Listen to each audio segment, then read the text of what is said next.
ఈరోజు మే 6, 2024 సాక్షి paper headline ఒకసారి చూడండి. మీకు తెలుగుదేశం చంద్రబాబు నాయుడు గారు, అమిత్ షా గారు మీటింగ్ పెట్టేసి ఇంగ్లీష్ మీడియానికి వ్యతిరేకంగా మాట్లాడారు, ఇంగ్లీష్ మీడియం మీద విమర్శలు చేశారు అనేసి పెద్ద హెడ్లైన్ పెట్టిందనమాట సాక్షి.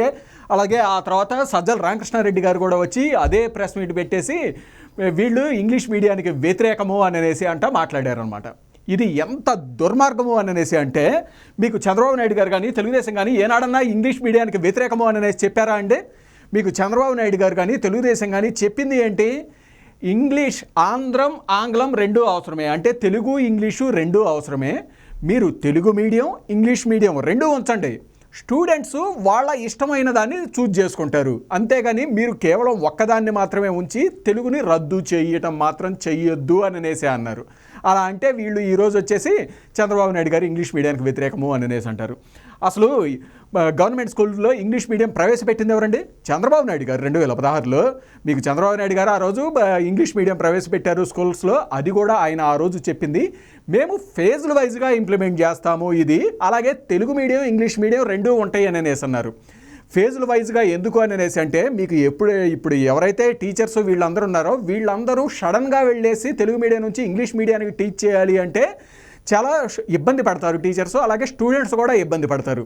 అందుకని ఈ టీచర్స్ అందరికీ ట్రైనింగు ఇవన్నీ ఇస్తా ఫేజుల వైజ్గా ఇంగ్లీష్ మీడియం కూడా మిగతా అన్నిట్లో ఇంప్లిమెంట్ చేస్తాము అనేసి ఫస్ట్ కొన్నిట్లో ఇంప్లిమెంట్ చేశారు అనమాట. మీకు ఆ రోజు చూడండి, మీకు నీతి ఆయోగ్ క్లియర్గా స్టేట్మెంట్ ఇచ్చింది చూడండి ఆన్ రికార్డు. మీకు చంద్రబాబు నాయుడు గారు ఆంధ్రప్రదేశ్ ప్రభుత్వము విద్యా వ్యవస్థలో చాలా సంస్కరణలు తీసుకొస్తా ఉన్నారు.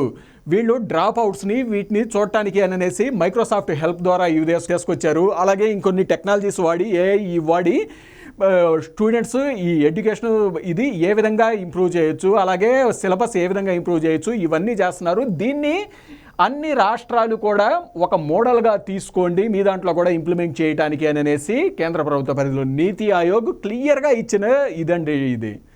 అలాగే మీకు ఆ రోజు నేషనల్ ఆర్టికల్స్ కానీ మీకు ఇవి చూడండి, మీకు ఆంధ్రప్రదేశ్లో ప్రైవేటు పాఠశాలల కంటే కూడా గవర్నమెంట్ పాఠశాలలో ఎక్కువ అడ్మిషన్స్ జరుగుతూ ఉన్నాయి.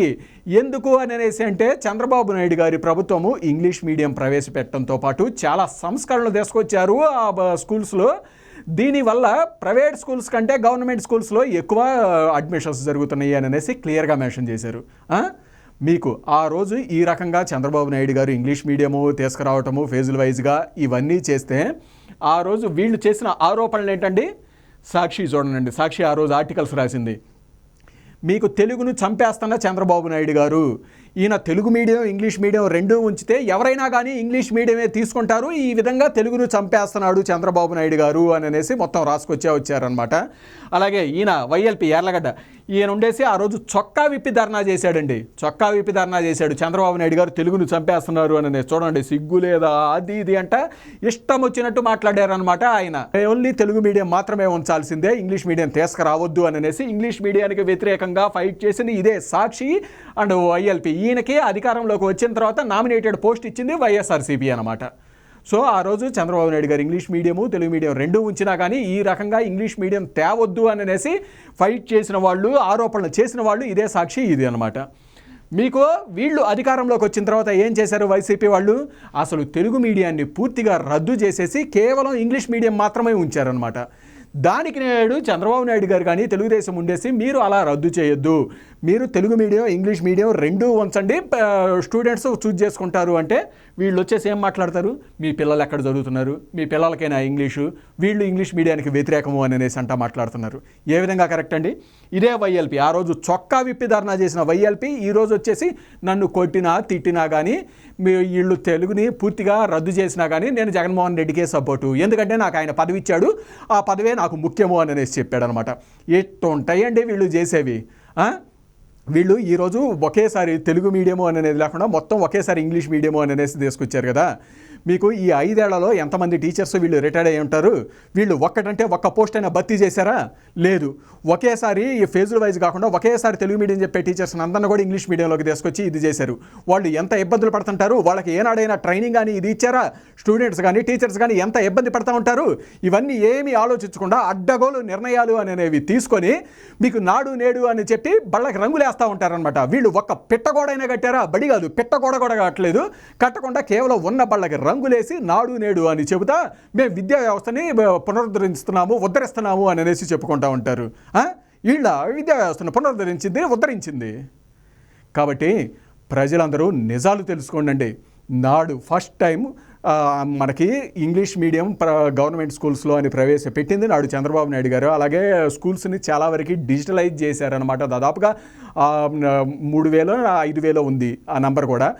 ఆనాడు అవన్నీ చేస్తుంటే వీళ్ళుండేసి ఎన్ని రకాల ఆరోపణలు చేయాలో అన్ని రకాల ఆరోపణలు చేశారు. నువ్వు ఇంగ్లీష్ మీడియం తీసుకురావద్దు చంద్రబాబు నాయుడు గారు అంట ఎన్ని రకాల ఆరోపణలు చేశారో అన్ని చేశారనమాట. అదే ఈనాడు వీళ్ళు వచ్చేసి కంప్లీట్గా అసలు తెలుగు మీడియం రద్దు చేసి ఇంగ్లీష్ మీడియం తీసుకొస్తే రెండూ ఉంచండి అని చంద్రబాబు నాయుడు గారు అంటే మాత్రం మీ పిల్లలు ఏడ చదువుతున్నారు అది ఇది అంటే అడ్డగోలుగా మాట్లాడుతూ ఉన్నారు అన్నమాట. అదే మాట తిరిగి అనలేమా? మీ పిల్లల్ని ఇదిగో ఏదైతే ఇప్పుడు ట్రైనింగ్ ఇవ్వకుండా ఇక్కడ పెట్టేసి ఒక స్కూల్లో పెడుతున్నారు కదా ఇంగ్లీష్ మీడియం స్కూల్స్ అని, అందులో చదివించండి మీ పిల్లల్ని కూడా తీసుకెళ్ళి. మరి మాట్లాడితే మెడికల్ కాలేజీలు అంటారు. మీకు ఏదైనా హెల్త్ ప్రాబ్లం వస్తే అక్కడికి వెళ్ళండి. మరి ఎక్కడ కట్టారంటున్నారు కదా, కట్టిన వాడికి వెళ్ళి చూపించండి. మరి ఇట్లా అడ్డగోలుగా మాట్లాడటం అందరికీ వచ్చు అనమాట. కాబట్టి నిజాలు తెలియజేయండి. ప్రజలందరూ నిజాలు తెలుసుకోండి. నాడు చంద్రబాబు నాయుడు గారు తీసుకొచ్చిన సంస్కరణలకి నీతి కేంద్ర ప్రభుత్వం ఏ విధంగా ప్రశంసలు ఇచ్చింది, అలాగే మేము నేషనల్ మీడియా కూడా ఏ రకంగా చంద్రబాబు నాయుడు గారు విద్యా వ్యవస్థలో తీసుకొచ్చిన సంస్కరణల గురించి ప్రైజ్ చేస్తాం, మిగతా రాష్ట్రాలు కూడా దీన్ని ఫాలో అవ్వాలి అని చెప్పారు అనేది చూడండి. కాబట్టి ప్రజలు నిజాలు తెలుసుకోండి. నిజాలు తెలుసుకొని ఏది కరెక్టు, ఏది మంచిది, ఎవరు విద్యా వ్యవస్థ గురించి మంచి చర్యలు తీసుకున్నారు అనేది ఆలోచించి ఎవరికి ఓటేయాలి అనేది నిర్ణయం తీసుకోండి. Thank you.